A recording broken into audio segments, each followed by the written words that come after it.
Thank God for Smackdown, am I right? Last night, we had 4 matches that were announced for Hell in a Cell with Roman Reigns and Rey Mysterio happening on Smackdown, so that was even taken out. On Smackdown, they announced 2 more matches, which is fun, but it's kind of weird that the US Championship as well as the Intercontinental Championship has no matches. Also, the Women's Tag Championships. I don't know what's going on. But with that said, welcome to How I Would Book. This is the series where I talk about how I would book an upcoming wrestling pay-per-view based on how the storylines have been provided to us so far by WWE. Today, let's talk about it. Hell in a Cell is upon us in 2 days, and I'm sort of excited for it. Not really, because every single match on this card is a match we've seen before. Rhea Ripley vs Charlotte Flair happened at WrestleMania 36 and sort of happened a couple of weeks ago as well on fucking Raw. Kevin Owens vs Sami Zayn, WrestleMania 37. We got Bianca Belair vs Bayley, WrestleMania Backlash. Bobby Lashley vs Drew McIntyre, WrestleMania 37, and also kind of on WrestleMania Backlash. Cesaro vs Seth Rollins, fucking WrestleMania 37. So all the matches have actually happened before, so that is actually pretty annoying. And that's what kind of does not make me excited for this event, but it's Hell in a Cell, so we're gonna get some good spots and probably some great wrestling because there are some really good wrestlers. But let's talk about it. How I would book Hell in a Cell 2021 from top to bottom. Let's go.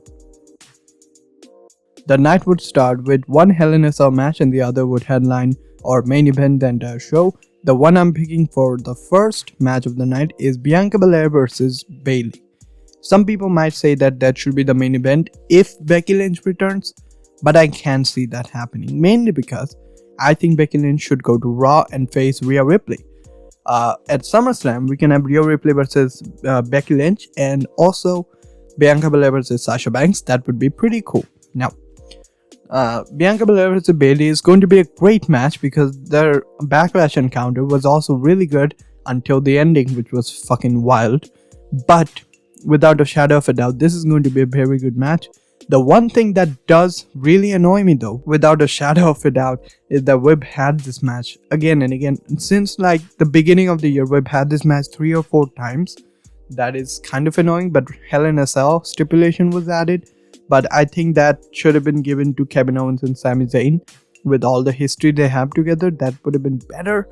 But who cares at the end of the day. So in the match, I would have Bayley use Bianca Belair's hair to tie her to the Hell in a Cell structure and repeatedly beat her up before she can untangle her hair and hit a KOD for the win. A very short 20 to 25 minute match in Hell in a Cell standards, that's pretty short. And Bianca Belair retains and maybe we have Sasha Banks return, but I think we should save that for Money in the Bank. Next up, Kevin Owens vs Sami Zayn. This is a match that will never be wrong. They're both phenomenal wrestlers and also they're pretty damn good in the ring themselves, right? And they have great chemistry, so there's nothing that can go wrong here. So here I'm thinking what they should do with this match, because we've had a match at WrestleMania 37 already and they sort of were also in tag matches recently. This should be the end of the feud with Kevin Owens coming out on top. There's not a reason in the world for Sami Zayn to win other than the fact that he's been losing every single match in the last few months. But in my personal opinion, Sami Zayn's character having all of these losses also makes sense because he's like, there's a conspiracy against me. That makes sense. Kevin Owens should win this match and eventually again challenge for the Intercontinental Championship and Money in the Bank, or win the Money in the Bank briefcase. That would be fun. By the way, Money in the Bank predictions and who I would have win Money in the Bank video coming next week, so subscribe for that. Kevin Owens does pick up the win here, pinning Sami Zayn after hitting a stunner. Very simple match, but nothing special to be honest. Now let's head back to Hell in a Cell and see the only match we have not seen before this year, and that being Shayna Baszler versus Alexa Bliss. Let me tell you, I don't give a shit about this match because I'm sure there will be some supernatural bollocks in this match. I don't want any of that. I really want a straight up wrestling match between them two, but that's not gonna happen. So if there are to be added supernatural elements, I would have Reginald come out and actually interfere on behalf of Alexa. Last week's Raw had Alexa Bliss sort of controlling Reginald, so play that in here and then you can have a Reginald with Nia Jax versus Shayna Baszler feud going forward. Alexa Bliss uses her power and Shayna Baszler loses here because even though she is a legit MMA fighter, she is a joke on the main roster. Not kidding, she's a pretty big of a joke. And I really feel bad for Shayna Baszler, but I think she's definitely going to lose with some supernatural bollocks. If she was out wrestled, I would not have minded, but no. She's losing and Reginald becomes the puppet for Alexa Bliss.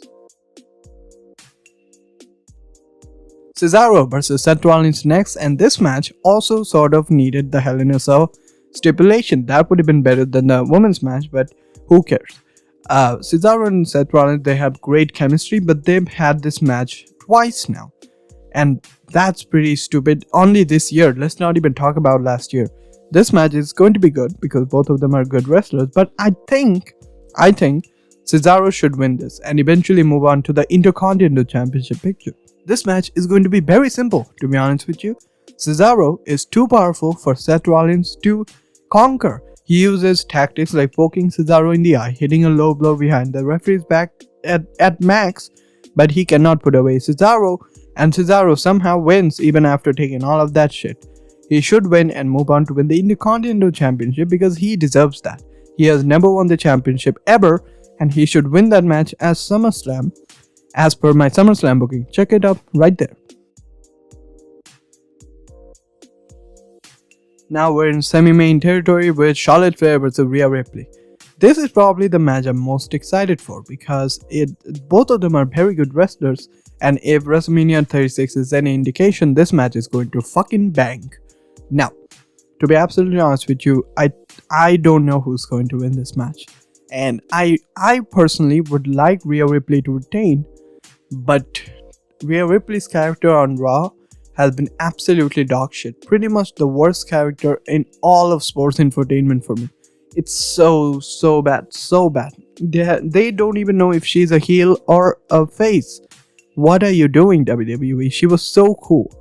But now I think I would have Charlotte Flair win if we're actually talking about making stories, because this can actually be a decent story. Rhea Ripley got too confident and hit a riptide on Charlotte. Immediately, she did not pin her. Instead, she started mocking Charlotte and getting ready for another riptide. In the midst of it all, Charlotte Flair rolls up Rhea Ripley and wins the championship off a roll-up. That would be a good story to do, and at, let's say, Money in the Bank, Rhea can recapture the belt, or even at SummerSlam. That would be fun. But Rhea might win here as well, and I sort of like that, but I don't really care because both of them are going to be good if booked correctly, which WWE is not doing at all. And finally, the Hell in a Cell match for the WWE Championship. Drew McIntyre's last opportunity at the WWE Championship against Bobby Lashley. Now, with all honesty, I think this is going to be a pretty good match, but I don't give a shit about this match. Bobby Lashley should retain, and the way he should do it is absolutely simple. Drew McIntyre hits a Claymore. Bobby Lashley does not kick out. He has his foot on the rope while Drew McIntyre was pinning him.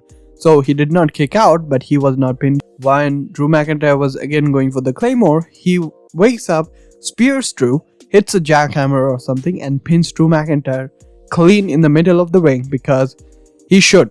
If this is Drew's last opportunity at the title and you already had him Claymore Lashley at Raw, I think it would be perfect if Drew claymores him again, but Lashley kicks out. That would be a perfect story to tell here. And after the match, why not? Brock Lesnar returns and attacks Bobby Lashley, because that would be fun. Setting up their match for SummerSlam. Here are my predictions for the show. And with all of that said, thank you everybody so much for watching. Hope you enjoyed. If you did, be sure to let me know in the comments. Also like, share and subscribe. That helps out the channel a lot. Let me know what you want to see next in the comments below. Probably ranking video will be coming immediately following Hell in a Cell. Let's say within 24 hours. And that's it. Thank you everybody so much for watching. And as always, I'll see you in the next one.